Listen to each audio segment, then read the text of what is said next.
আসসালামু আলাইকুম ওয়া রাহমাতুল্লাহি ওয়া বারাকাতুহু।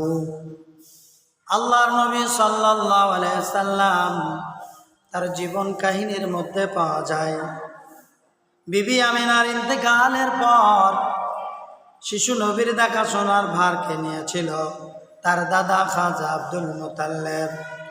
আব্দুল মুতাল্লিব যখন মারা যান, হুজুর সাল্লাল্লাহু আলাইহি সাল্লামের বয়স 8। তখন তার দাদা আব্দুল মুতাল্লিব মারা যান।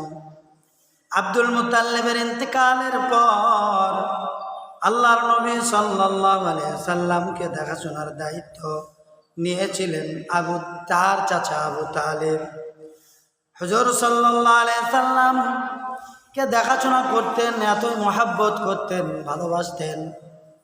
এমনকি আবু তালিব হাদিস পুত্র মুহাম্মদের জন্য বলতেন, বাবা তোমার কি হয়েছে বলো, মন খানা কেন খারাপ হয়েছে?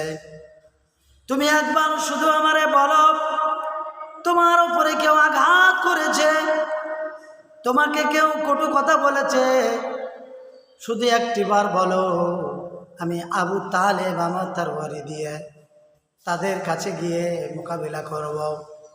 আল্লাহর নবী সাল্লাল্লাহু আলাইহি সাল্লাম বললেন, চাচা আমাকে কেউ আঘাত করেনি, কটু কথা বলেনি, তাহলে মনখানা খারাপ কেন? সকলের জন্য সুপারিশটুকু করতে পারব, কিন্তু আপনি আমার চাচা, আপনি আমাকে লালিত পালিত করেছেন। কিয়ামতের মাঠে হাসরের ময়দানে আপনার জন্য আল্লাহর কাছে সুপারিশটুকু করতে পারবো না। এই আশায় আমার মনখানা বড় খারাপ হয়ে যায়। সুবহানাল্লাহ।